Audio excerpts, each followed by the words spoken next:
गौरम करुणावतारम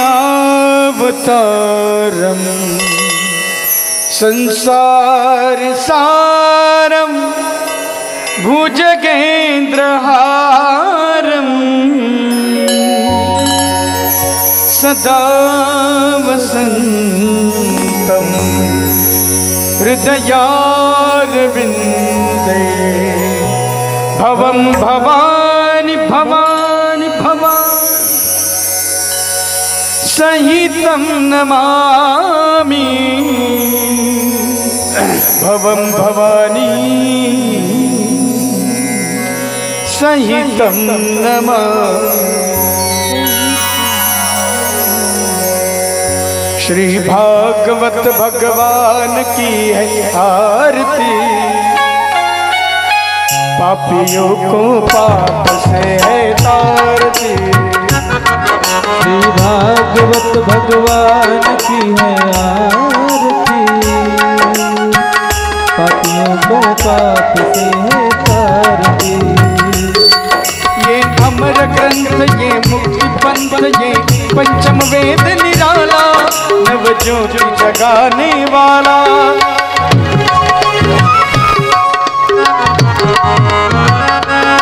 हरि नाम यही हरिधाम, यही हरि नाम यही हरिधाम, यही जग के मंगल की आरती।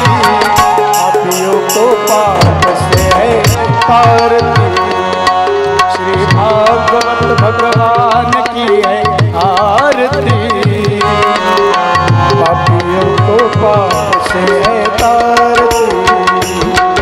ये शांति की पावन पुनीत, पापों को मिटाने वाला, हरि दर्श कराने वाला, हरि दर्श कराने वाला, हरि दर्श कराने वाला। यह सुख करनी यह दुख हरणी, यह सुख करनी यह दुख हरणी, श्री मधुसूदन की आरती। पापियों को पाप से है तारती। श्री भागवत भगवान की है आरती, पापियों को पाप से है तारती। ये मधुर बोल जगबंधु खोल, सन्मार्ग बताने वाला, बिगड़ी को बनाने वाला, बिगड़ी को बनाने वाला, बिगड़ी को बनाने वाला। श्री राम यही घनश्याम यही, श्री राम यही घनश्याम यही, प्रभु की महिमा की आरती। पापियों को पाप से तारती। श्री भागवत भगवान की है आरती, पापियों को पाप से है तारती। श्री भागवत भगवान की है आरती, पापियों को पाप से है तारती। पापियों को पाप से है तारती, पापियों को पाप।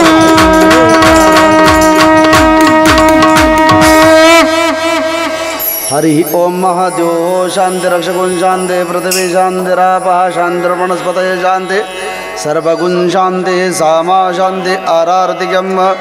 हरि ओम यज्ञेन जगमय जन्त देवास्तानि धर्माणि प्रथमन्यासन्नतीर्णाकमहिमान् सचन्त यत्र पूर्वे स्वाद्याः सन्ति देवाः।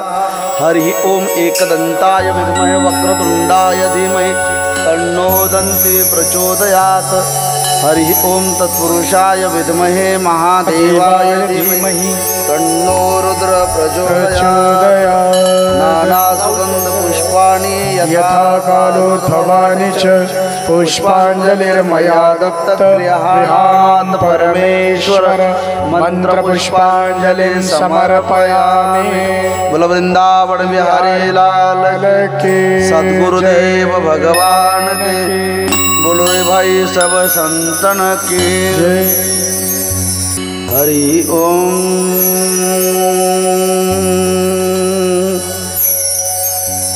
श्री गणेशाय नमः। श्री सरस्वते नमः। श्री गुरुचरण कमलेभ्यो नमः। वक्रतुंड महाकाय सूर्यकोटि समप्रभ निर्विघ्नं कुरु मे देव सर्वकार्येषु सर्वदा। सर्वमंगल्यमांगल्ये शिवे सर्वार्थसाधिके शरण्यत्र्यंबके गौरी नारायणे नमोस्तुते। वसुदेवसुतं देवं कंसचाणूरमर्दनं देवकी परमानन्दं कृष्णं वन्दे जगद्गुरुं। कृष्णत्वदीयपदपङ्कजपञ्जरान्ते अद्यैव मे विशतु मानसराजहंसे। प्राणप्रयाणसमये कपवातपित्ते कण्ठावरोदनविधौ स्मरणमकुतस्ते। श्रीराधा मेरी स्वामिनी मैं राधे जो को दास। जन्म जन्म मुँह दीजियो श्री वृंदावन को वास। श्री वृंदावन के वृक्ष को मरमन जाने को। जहाँ डाल डाल और पात पात पे श्री राधे राधे हो। जय जय श्री राधा रमण जय जय नवल किशोर। जय जय गोपी चित्तचोर प्रभु जय जय माखन चोर। जय जय माखन चोर।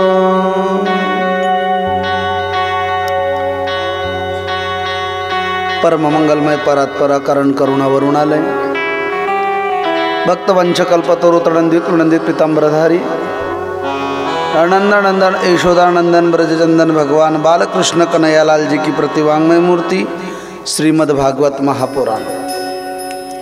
उपस्थित सर्व भगवत भक्त चरणानुरागियों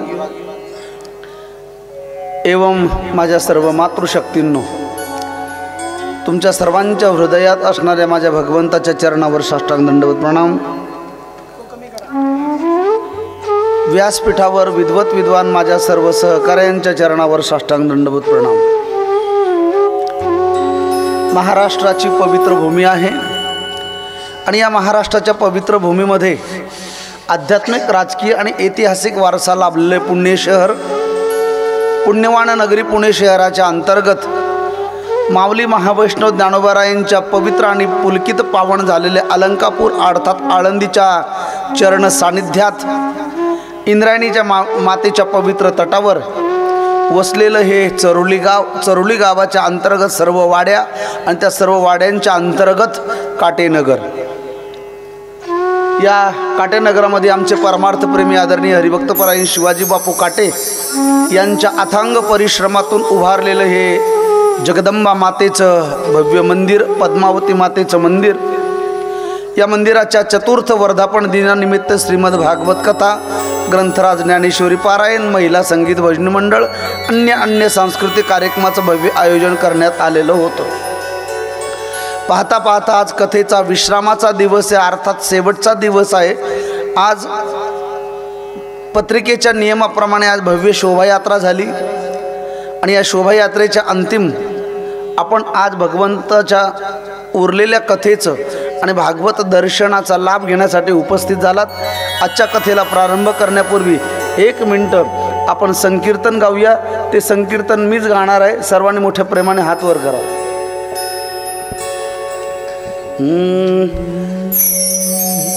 गोविंद बोलो हरि गोपाल बोलो.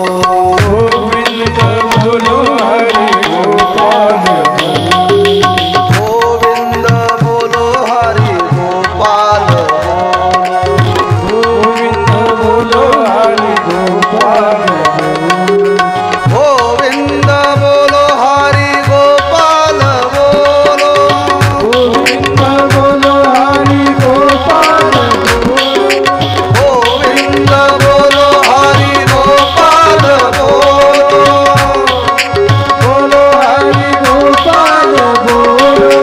राधा रमण हरि गोविंद बोलो.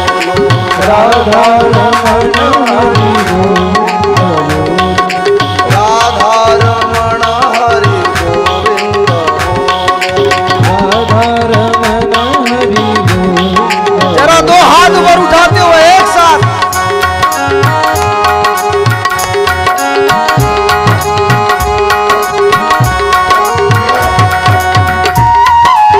आहा.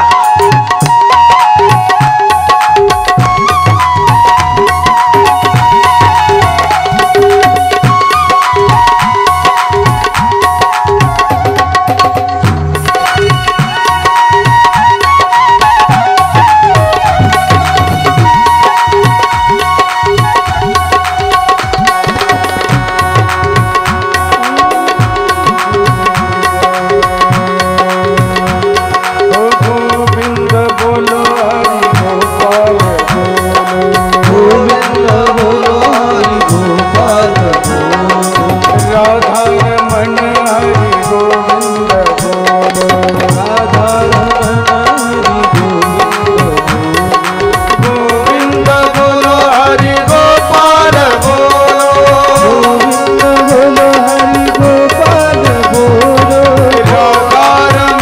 हरि गोविंद बोलो.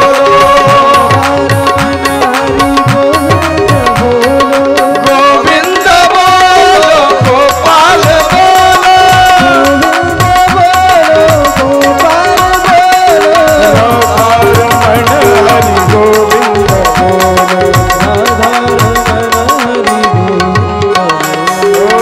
गोविंद बोलो गोपाल बोलो. राधा रमण हरि गोविंद बोलो.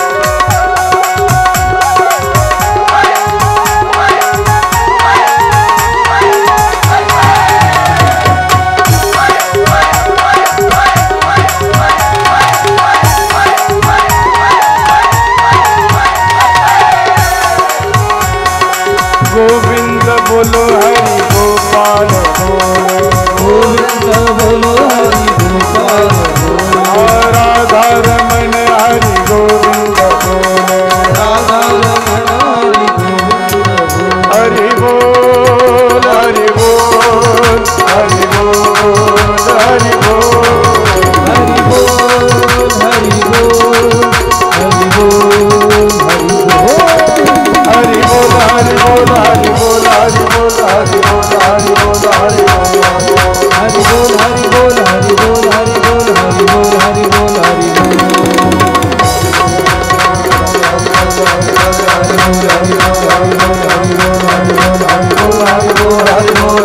हरि बोल हरि जय जय श्री राधे. जय जय श्री राधे. जय जय श्री राधे श्याम. प्यार से बोलो राधे राधे. जरा और जोर से बोलो ना.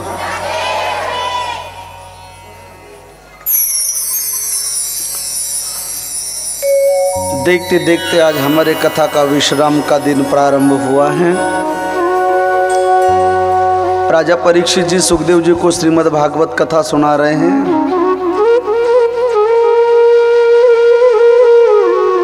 कल हमारे भगवान परम परमात्मा भगवान श्री कृष्ण का विवाह हम लोगों ने इस मंच पर देखा.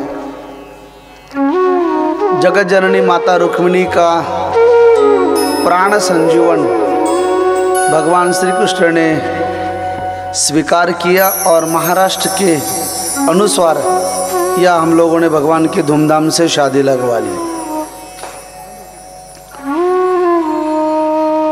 कल हम भगवान के शादी में बहुत नाचे, बहुत आनंद लिया और बचा हुआ था आज पूरा डीजे के सामने पूरा किया।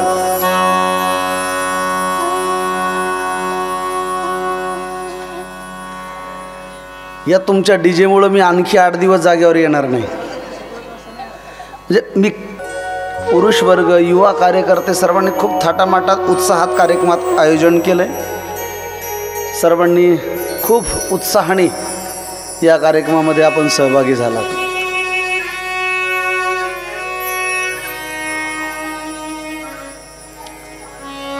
आज भागवत कथेचा विश्राम आहे, भागवत कथेचा शेवट नाही। शेवट होतो तो तुमचा माझा, कथेचा नाही। आज इथे संपली, आज कथा इथे संपली, उद्याचं काल्याचं कीर्तन झालं म्हणजे भागवत समाप्त नाही झाली। पुन्हा आम्ही 21 तारखेपासून गडचिरोली, गोंदिया, भंडारा जिल्ह्यात चाललोय भागवत कथेला। जर तुमच्या तिकडे कोणी नातेवाईक असतील तर त्यांना फोन करा। भंडारा डिस्ट्रिक्ट, लाखणी,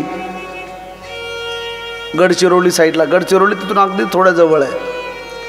21 तारखेपासून तिथं प्रारंभ आहे। 2 दिवस प्रवासाला लागतात। उद्या इथून 18ला निघणार, आम्ही 19ला निघणार, 20ला पोहोचणार, 21ला तिथे कथा चालू आहे। म्हणण्याचा अर्थ असा आहे की कथाच कधी एंड होत नाही, समाप्ती होत नाही, विश्राम होतो। त्याच्यानंतर ती झाली की पुन्हा भगवान बाबा वामन भाऊ त्यांच्या गडाच्या पायथ्याला पालवे वस्ती म्हणून आहे, माझे एक शिष्य तिथं पालवे, त्यांनी शिव महापुराणाचं आयोजन केलं आहे पाथर्डीच्या तिथे। आम्ही पुन्हा लगेच ती सुरू झाली की तिथे, ती झाली की पुन्हा हरियाणामध्ये आहे, हिसार जिल्हा हरियाणात, ती झाली की त्याच्यानंतर वृंदावनमध्ये एक आहे, चालूच आहे। पुन्हा त्याच्यानंतर आपल्या पुण्यामध्ये हडपसरला, तर मगरपट्टा हडपसरच येतो ना, मगरपट्ट्यात आहे। याचा कधी एंड होत नाही, हे चालत राहतं। आज इथे विश्राम झाला,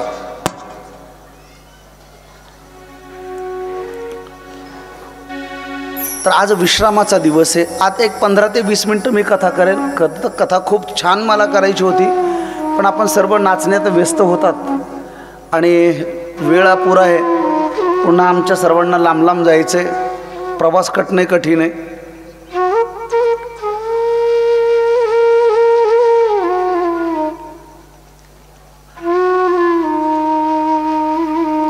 ते माझं हे झालंय पूर्णच, काय म्हणतात त्याला, असं कानठाळ्या बसलं। मी एका मेडिकलवाल्याला इशारा केला, अरे मला तुझ्याकडे काही असलं तर दे, पण काही मिळालं पण नाही रस्त्याने।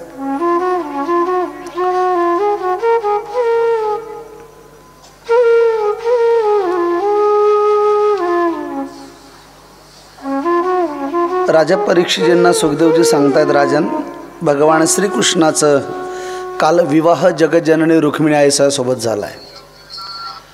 मी बोलून गेलो, प्रेम करायचं असेल तर भगवंतावर करा, अमर। प्रेम जर करायचं असेल ना तर भगवंतावर करा। जगातल्या हाडामासाच्या व्यक्तीवर प्रेम केल्यानंतर ती आपल्याला फक्त दुःखच देते।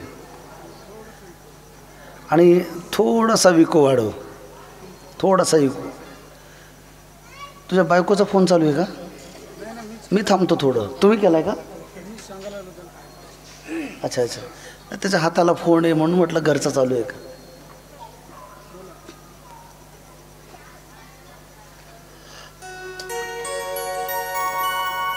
तर भगवंतावर नितांत प्रेम करा, एक ना एक दिवस तुमच्या प्रेमाची दखल घेतली जाईल। आणि प्रेम करत असताना निष्कपट भावनेने प्रेम करा। जगज्जननी रुक्मिणी आईसाहेबांनी भगवंताला पाहिलं नाही। एक वाक्य बोलतो, दादा राग येईल माझा, जे गोरी चमडी पाहून प्रेम करतात ना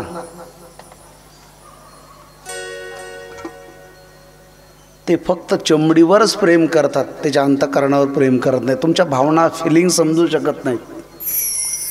म्हणून ते चमार एक शब्द आहे त्याला चमार. फक्त चेहरा पाहून प्रेम करणारा वर्ग आहे. चुकून जर एखाद्याचं लग्न झाल्यानंतर जर कुरूप शरीर झालं तर जे शरीरावर प्रेम करणारे आहेत ना ते पुन्हा प्रेम करत नाहीत. मग कुणीतरी आई वडील सांभाळतात, घरचे बरळ सांभाळतात. म्हणून प्रेम करायचं असेल तर अंतरंगाने भगवंतावर प्रेम करा, कारण तो तुमच्या प्रेमाची कदर करेल. भगवंतासाठी आपण एक ना एक दिवस झटलं पाहिजे, त्याला वेळ दिला पाहिजे. आणि रुक्मिणी आईसाहेबांनी भगवंताला पाहिलं नाही. अनदेखा प्यार है, न पाहता केलेलं प्रेम आहे. भगवान रुक्मिणी आईसाहेबांच्या प्रेमाचं उत्तर देण्यासाठी स्वतः आले आणि रुक्मिणी आईसाहेबाला घेऊन गेले. याला थोडा वेदांताचं रूप असं देईल. रुक्मिणी आणि भगवान श्रीकृष्णाचा विवाह म्हणजे काय?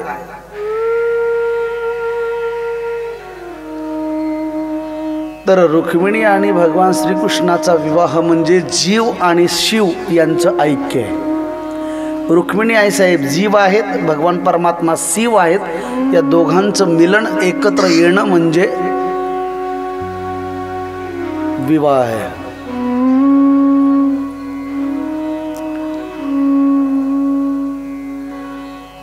आणि राजा परीक्षितजींनी सुखदेवजींना प्रश्न विचारला, गुरुदेव मी असं ऐकलं की भगवान श्रीकृष्णाचे एक नाही तर किती विवाह झालेत? कथेत ऐकलेत ना, आपण सिरियलमध्ये बघितलेत ना, किती झालेत? बरं श्रीकृष्णाचे जाऊ द्या, तुमचे किती झालेत हे तरी लक्षात आहे का नाही? आपले किती झालेत? एक एक तर झाले ना, एक आहे.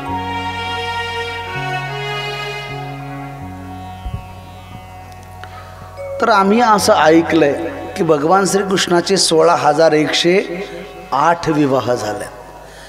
तर हे बाह्य स्वरूपाने घेऊ नका. तर 16,108 ज्या श्रुती आहेत, ज्या गोपिका आहेत, ज्या भक्ती आहेत, त्या भगवंताने आपलेल्या आहेत. त्याचे अनेक अर्थ. ते कसे लग्न झालेत आपण बघूया धावत्या वेळात. प्यारशे बोलो राधे राधे. तर भगवंताचं लग्न झाल्यानंतर भगवान द्वारिकेमध्ये राहायला लागले आणि द्वारिकेत राहत असताना त्या द्वारिकेमध्ये एक सत्राजित नावाचा राजा होता. ऐकताय ना सर्व? अगदी 15 मिनिटात मी कथेच्या अंतिम चरणाकडे जाणार आहे. सत्राजित नावाचा राजा राहत होता. त्या सत्राजित नावाच्या राजाचं वैशिष्ट्य असं होतं, त्याच्याकडे एक शमंतक नावाचा मणी होता. त्या मण्याचं नाव काय? शमंतक. त्या मण्याचं दुसरं वैशिष्ट्य असं होतं, तो ज्या व्यक्तीकडे असायचा त्याला 17 भार सोनं द्यायचा. किती भार? 17 भार. एक दिवस द्वारिकेच्या राजातले काही सिक्युरिटी, काही ट्रस्टी मंडळी सत्राजिताकडे गेले आणि त्याला सांगितलं, हे बघ तुझ्याकडे जो शमंतक नावाचा मणी आहे ना, तो तुझ्याकडे न ठेवता तो राजकोशामध्ये जमा कर. त्याचं कारण आहे, भारतीय संविधानामध्ये, भारतीय कायदे कानूनमध्ये असे काही तरतूद आहेत. जर एखाद्या माणसाकडे जरूरतपेक्षा जास्त धन असेल तर ते धन कुठे जमा करावं लागतं? इन्कम टॅक्स, आयकर विभाग. आणि जर आपण टॅक्स नाही भरला, आपण अमाप संपत्ती कमवत गेलो, आपल्या फॅक्टऱ्या, दुकानं, मकानं भरपूर आहेत, आणि जर आपण लिगली गव्हर्नमेंट सरकारचा जर टॅक्स नाही भरला तर एक ना एक दिवस आपल्या घरी कोण येईल? अहो CBI चौकशी अर्थात ED येईल. मग आपण सर्वांनी लिगली टॅक्स भरला पाहिजे, जी काही आपली कमाई आहे. म्हणून प्रत्येकाचं IT रिटर्न असणं गरजेचं आहे. प्यारशे बोलो राधे राधे. हे तुम्हाला कथा कीर्तनात कोणी सांगणार नाही आहे.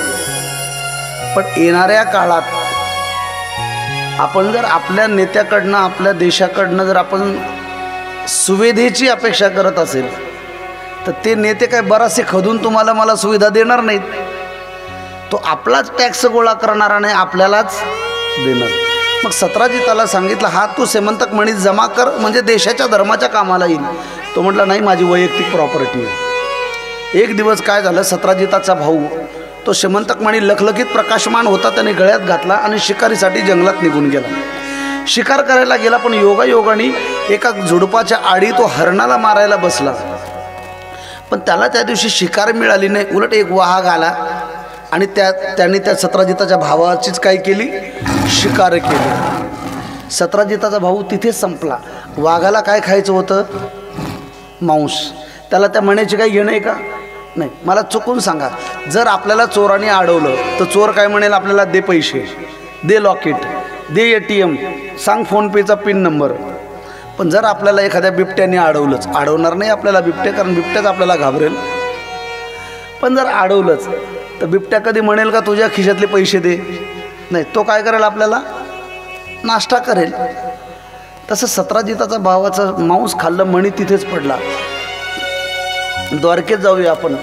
द्वारकेत सत्राजिताचा भाऊ 4 दिवस झाले घरी परतला नाही, म्हणून सत्राजिताने न्यूजला बातमी दिली, आपण यांना पाहिलं का. शेवटी काहीच हालचाल झाली नाही, म्हणून पोलीस कंप्लेंट केली. पोलीस घरी आले. आमचं गृहनिर्माण खातं एवढं दक्ष आहे, ज्यांनी कंप्लेंट केली त्याला पहिला प्रश्न विचारतं, आपका डाऊट किस पे.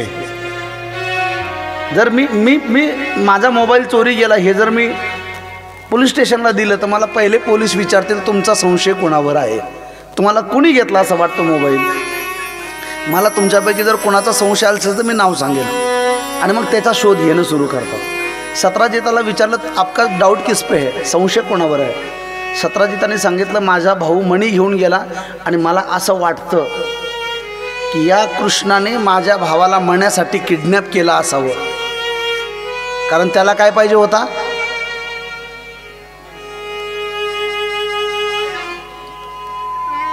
तुम्ही बोलायचं नाही ठरवलं का, काय पाहिजे होता, त्या मण्याचं नाव काय होतं, घ्या. रात्रभर पाखडलं काहीच नाही सापडलं. 5च मिनटं झाले ना. सेमंतक नावाचा मणी होता. तो मणी घेऊन गेला. माझा डाऊट आहे की श्रीकृष्णाने माझ्या भावाला मारलं असावं. आणि मग देवावर आळ आला. कुणावर आळ आला, देवावर. मग तुम्ही एक साधं लॉजिक आहे, साधं लॉजिक. जर लोकांनी देवावर आळ घ्यायचं सोडलं नाही तर तुम्ही माझी काय गोष्ट आहे, दर्या में खसखस. त्यामुळे लोक जर तुमच्या माझ्यावर आळ घेत असतील, डाऊट घेत असतील तर नो टेंशन, उनका वो काम करेंगे, हम हमारा काम करेंगे. बस एक ध्यान रखिए कि हम गलत रास्ते पे कभी गलती से भी ना जाए. आपलं आपण काम करावं.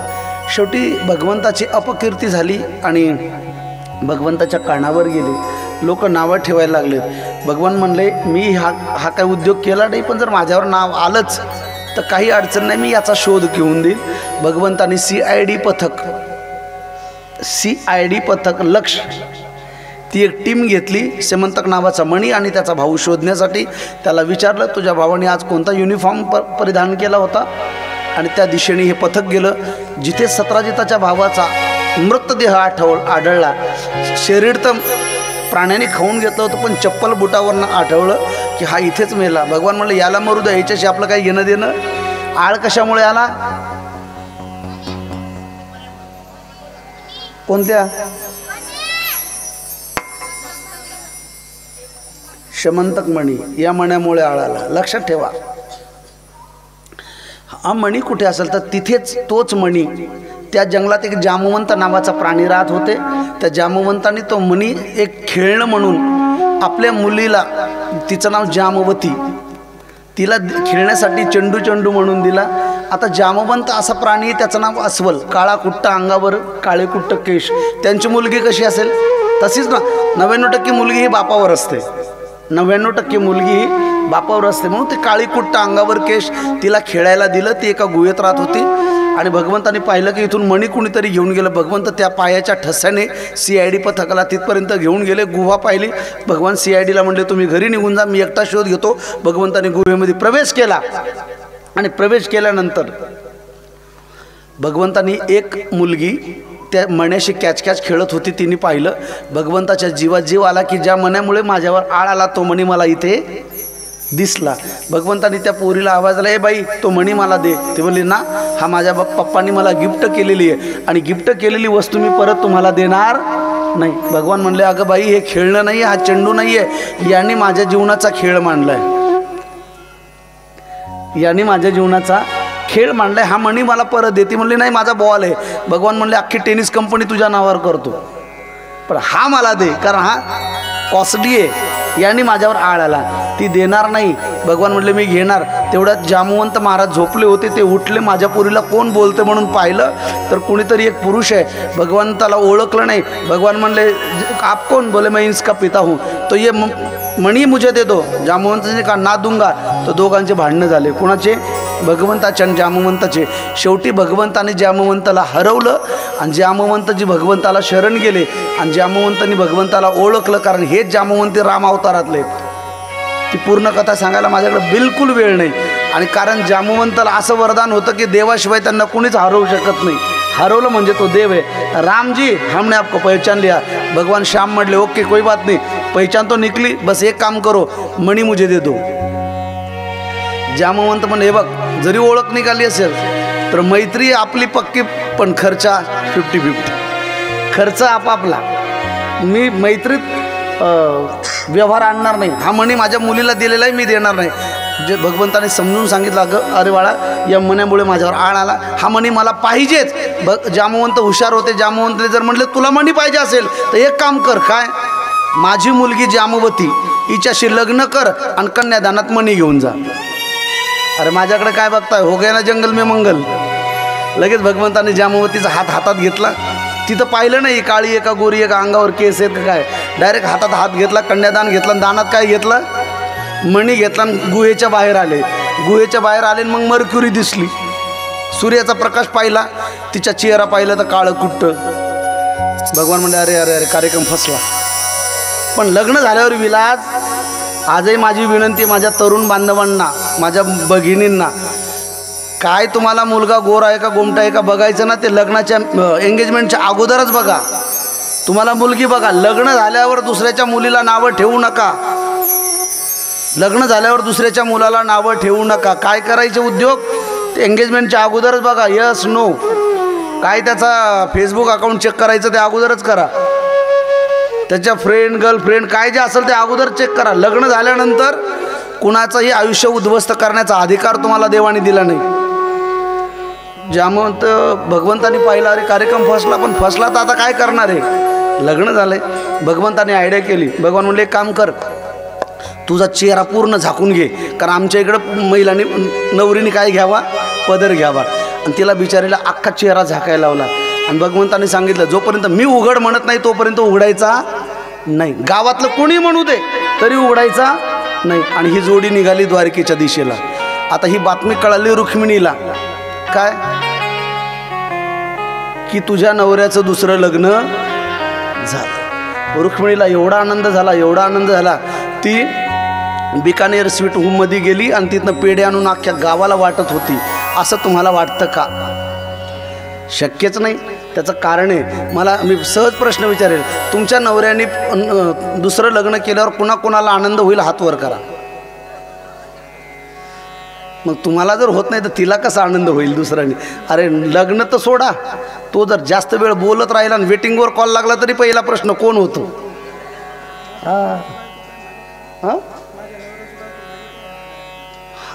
हा ते आता ते मालिकेन तर पार माझ्या नवऱ्याची दुसरी बायको काहीतरी त्याने तर पार वाटोळं केले. प्यारशे बोलो राधे राधे, जरा जोरशे बोलो ना. आणि तिने चेहरा झाकायला लावला. भगवान म्हणलं एक काम कर, तू चल.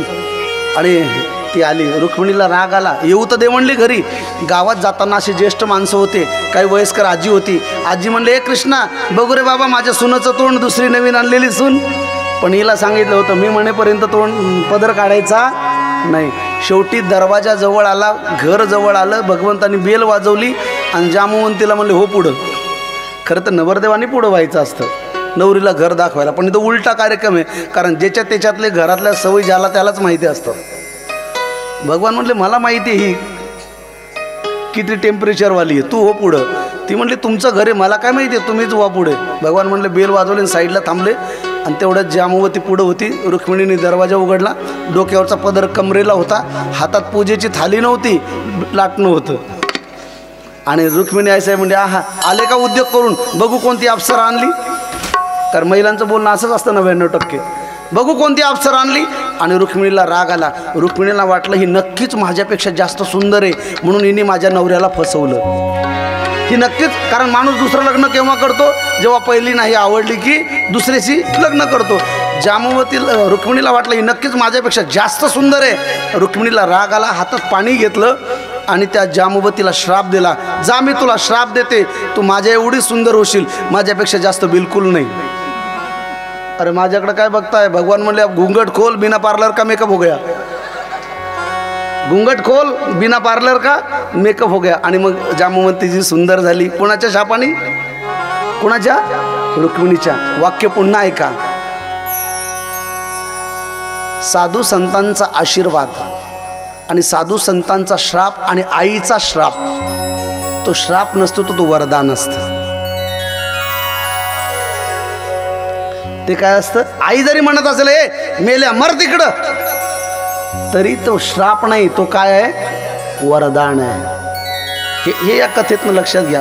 आणि माझ्याकडे काय बघताय, भगवान म्हणलं एक काम करा, सिलेंडर महाग झाले, सबसिडी मिळत नाही, दोघी एकाच गॅसवर स्वयंपाक करा. आणि दोघी नांदायला लागल्या. तो आलेला सेमंतक म्हणी सत्राजिताला पुन्हा वापस दिला. लोक परत उलटं नावं ठेवायला लागले. सत्राजिताला तुला अक्कल नाही, कोणाशी नावं ठेवावेत. शेवटी सत्राजिताचं गावात जगणं मुश्किल झालं. सत्राजिताचं लक्षात आलं आपण मोठ्या माणसाचे नातं जोडलं, मोठ्या माणसाची नातं जोडलं की आपल्यावर कोणी आळ घेत नाही. मग सत्राजिताची एक मुलगी होती, तिचं नाव सत्यभामा. एक दिवस भगवंताला घरी बोलवलं कांदे पोहे खायला आणि तिला सांगितलं बेटा कांदे पोहे कर. आणि भगवान बसले. भगवान म्हणले कशाला बोलवलं सत्रजित, तुमचा मणी तर वापस दिला. सत्रजित म्हणला प्रभू हा मणी तुमच्या कोशात राहू द्या. भगवान म्हणले अरे बाबा नको, तुझ्या मण्यामुळे माझं डबल लग्न झाले, तुझा मणी मला फुकटसुद्धा.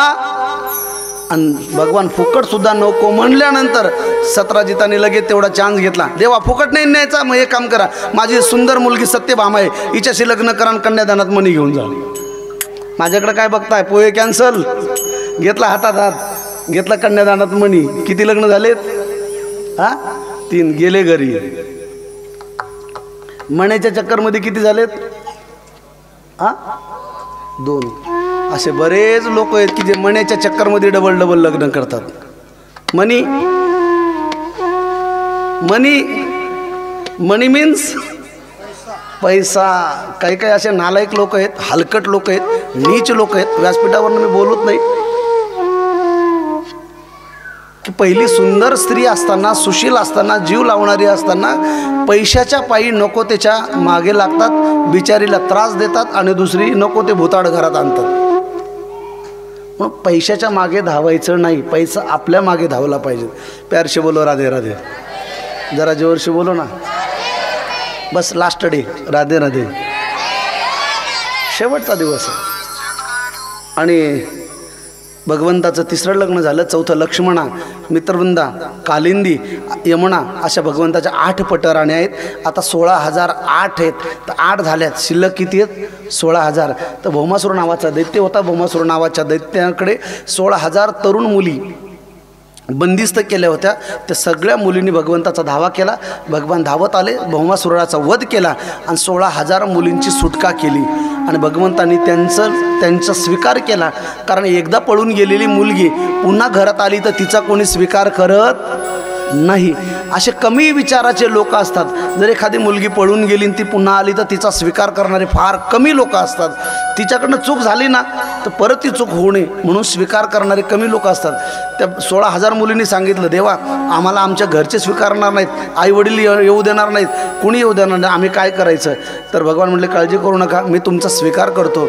आणि त्या 16,100 मुलींना भौमासुराच्या तावडीतून भगवंतांनी सोडवलं आणि त्यांच्याशी स्वतः विवाह केला. म्हणून भगवंताचे 16,108 लग्न झालेत. हे सरळ सरळ सांगण्यात आलं. म्हणून माझी आणखी विनंती आहे की भौमासूर मेला नाही, भौमासूर मेला नाही. तुम्हाला वाटत असेल कृष्णाने भौमासूर मारला, नाही.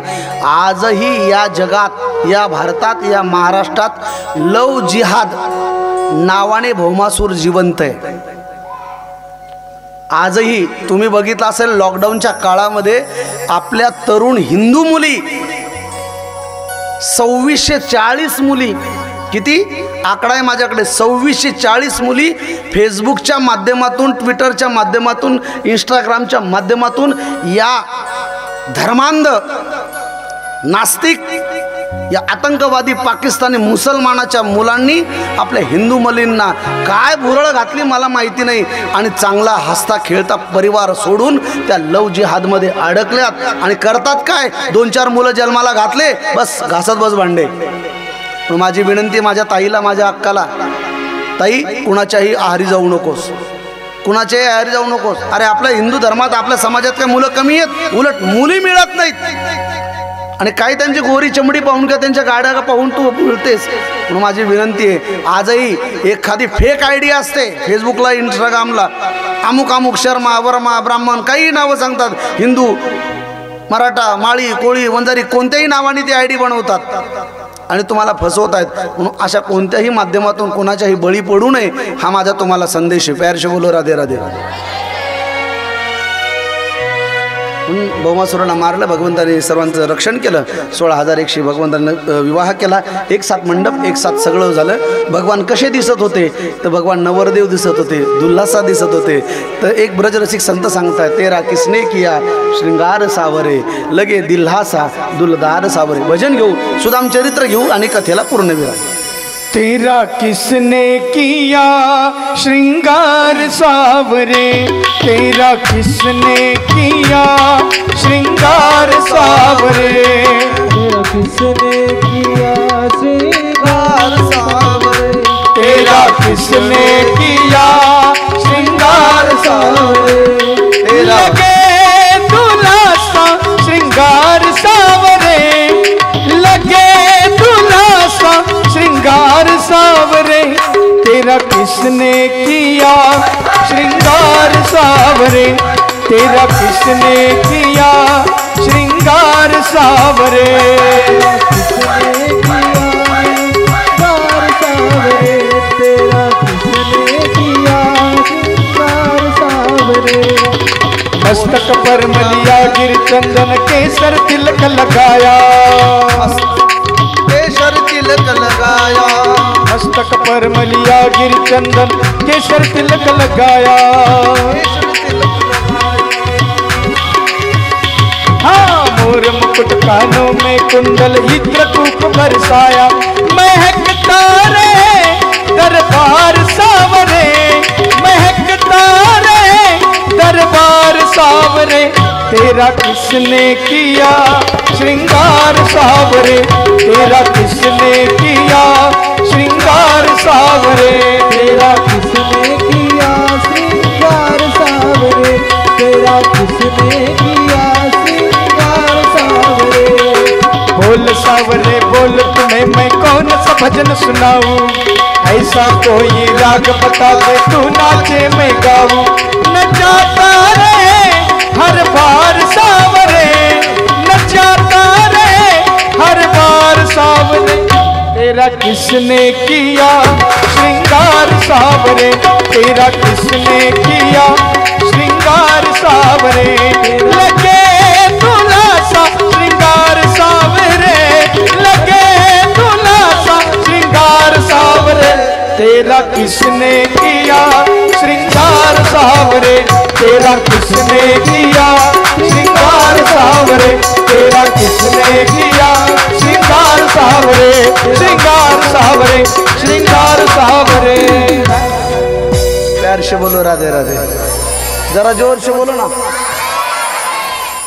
अतिशय गोड भजन है. तेरा किसने किया श्रृंगार सागर, लगे दिल्हासा, लगे दुल्हासा दिलदार सावरे, तेरा किसने किया श्रृंगार सावरे. ब्रजरसिक संत कहते हैं, सुनो भाई, बोल कन्हैया बोल, तुझे मैं कौन सा भजन सुनाऊं, ऐसा कोई राग बता दे, तू नाचे और मैं गाऊं, मैं गाता रहूं दरबार सावरे, तेरा किसने किया श्रृंगारस. अतिशय गोड भजन.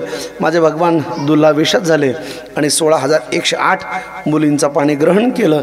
अर्थात भक्तिशास्त्रातल्या सर्व श्रुती या भगवंताने आपल्या केल्यात. म्हणून प्रत्येकजण भगवंताचं भजन करतो, श्रुती भगवंताचं वर्णन करतायत. मग भगवंताचे 16,108 विवाह झालेत. राजा परीक्षेला सुखदेवजी सांगतायत, राजन आम्हाला भागवतातली प्राणकथा सुदामजीचं चरित्र ऐकायचे. भगवान भक्तवत्सल दीनबंधू कपतित पावन करुणा सिंधू आहेत. मग ते कसे आहेत याची आम्हाला एक 10 मिनटं कथा सांगा. मी सुदामजीचं चरित्र सांगणार. श्रीमद भागवतामध्ये प्राणकथा सुदामजीचं चरित्र आहे. सुदामजी भगवंताचे कोण होते याचं वर्णन करत असताना असं सांगतात की भगवान सुदामजी आणि भगवंताचं नातं म्हणजे अतिशय मैत्रीचं सख्खेचं नातं होतं. दोघं बेस्ट फ्रेंड होते. अगदी लहानपणापासनं जिव्हाळ्याचं मैत्रीचं नातं आहे. मैत्री अशी असते दादा जगात की जे आपण आपल्या आई वडिलाला सांगू शकत नाही, जे आपण आपल्या पत्नीला किंवा पतीला सांगू शकत नाही, जे आपण आपल्या बहिणीला भावालाही आपल्या दुःख सुखद सांगू शकत नाही, मनातले विचार मांडू शकत नाही, जगात असं एकच नातं आहे त्याचं नाव मैत्री आहे की आपण आपलं मन तिथे मोकळं करू शकतो. म्हणून जगात मैत्री अलौकिक नातं आहे.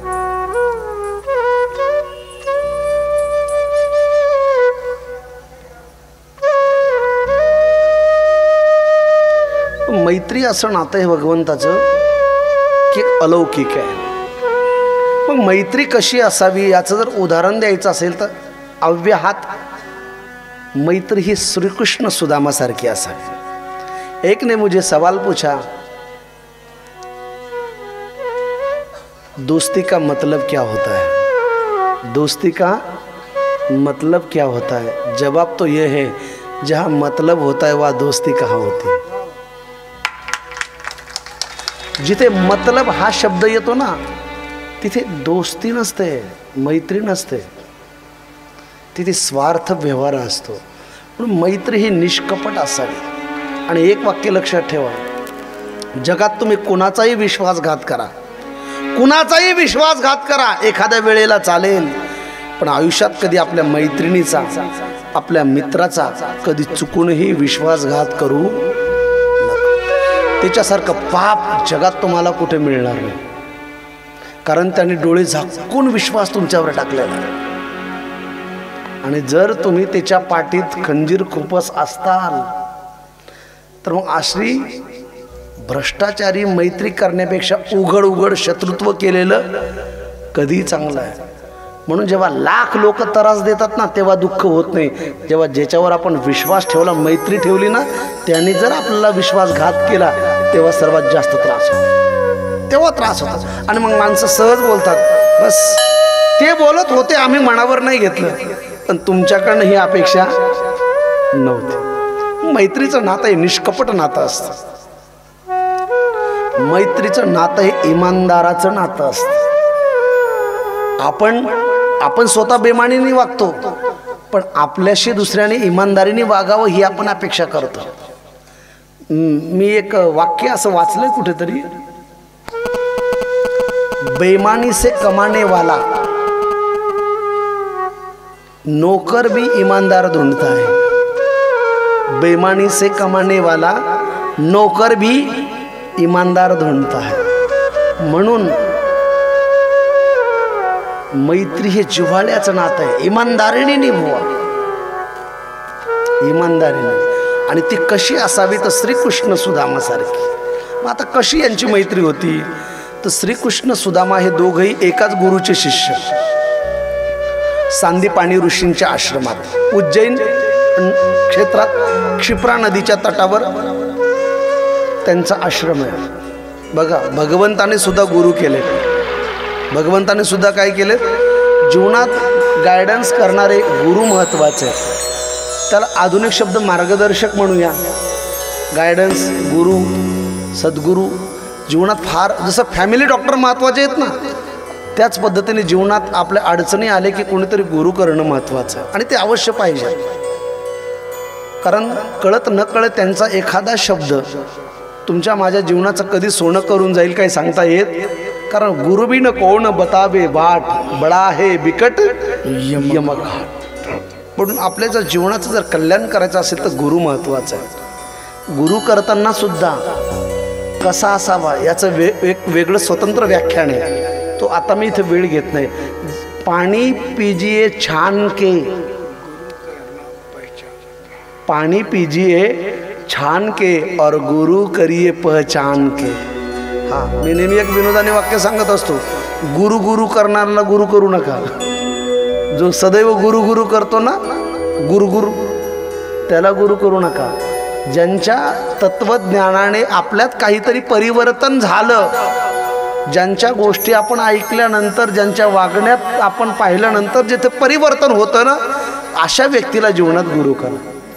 म्हणून भगवंताने सुदामजीचं गुरु घराणं म्हणजे क्षिप्रा नदीच्या तटावर उज्जैन या क्षेत्रात संदीपानी ऋषीचं गुरुकुल म्हणजे दोघांचं गुरुपण, गुरु घराणं. मला दोघंही लहानाची मोठी झाली, सोबत खेळले.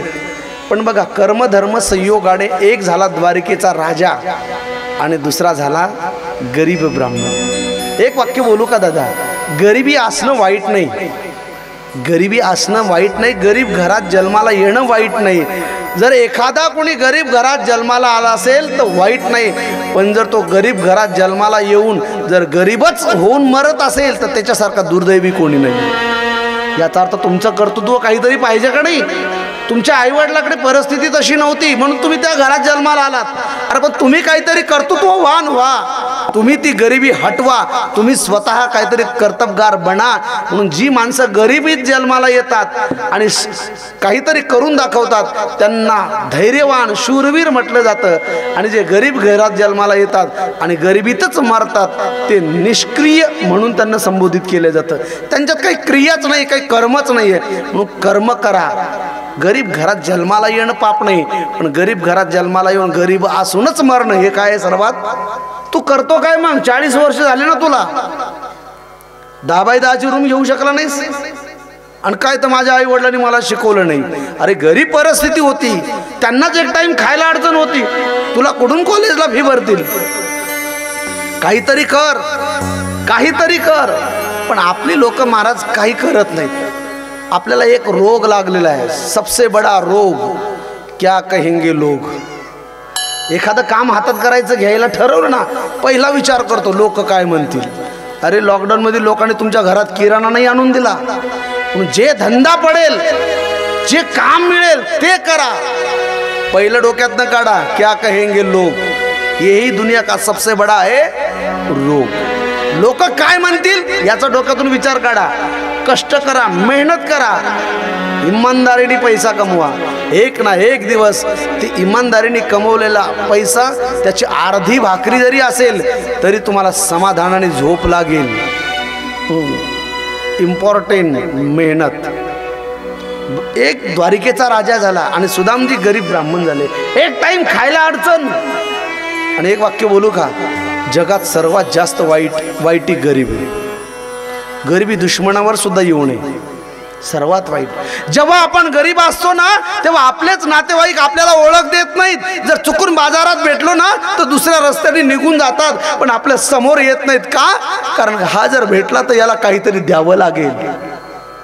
गरिबीत माणसं चेहरा ओळखायला शिकतात. अरे श्रीमंत झाल्यावर तर नको ते नातेवाईक जन्माला येतात. मोठ्या माणसाला कोणी नातं जोडतं, हा माझ्या मावशीचा चुलत भाऊ लागतो, हा माझा अमुक अमुक लागतो ना. माणसं ओळखायची असेल तर ती फक्त एकच परिस्थिती, ती म्हणजे गरिबी. गरिबीत आपले कोण आहेत आणि पराया कोण आहेत हे ओळखण्याची एकच स्थिती म्हणजे गरिबी. गरिबीसारखं वाईट जगात दुसरं काही नाही. मला ज्यांनी ज्यांनी गरिबी भोगली असेल त्यांच्या जीवनात त्यांनी अनुभव घ्या, अनुभवला असेल. नातेवाईक भेटत नाहीत, लग्नात नीट बोलत नाहीत. का? तर गरीब आहे म्हणून, काहीतरी द्यावं लागेल म्हणून. आणि मला कळत नाही ईश्वराची काय लीला आहे. तो पण असा आहे ना, पैशावाल्याकडेच पैसा देतो, पैसावाल्याकडेच पैसा जातो. पण हरायचं नाही, खचायचं नाही. स्ट्रगल, मेहनत, स्वतः मेहनत करा. आणि एक ना एक दिवस त्याला सुद्धा लाज वाटली पाहिजे. अरे नहीं, ये मेरे काबिल है, ये मेरे काबिल है. अगर वो दुनिया भी कहे कि आप काबिल नहीं तो आप काबिल बनो. त्याला सांगा मेरे टूटे हुए दिल को तुझे उठाना ही पड़ेगा।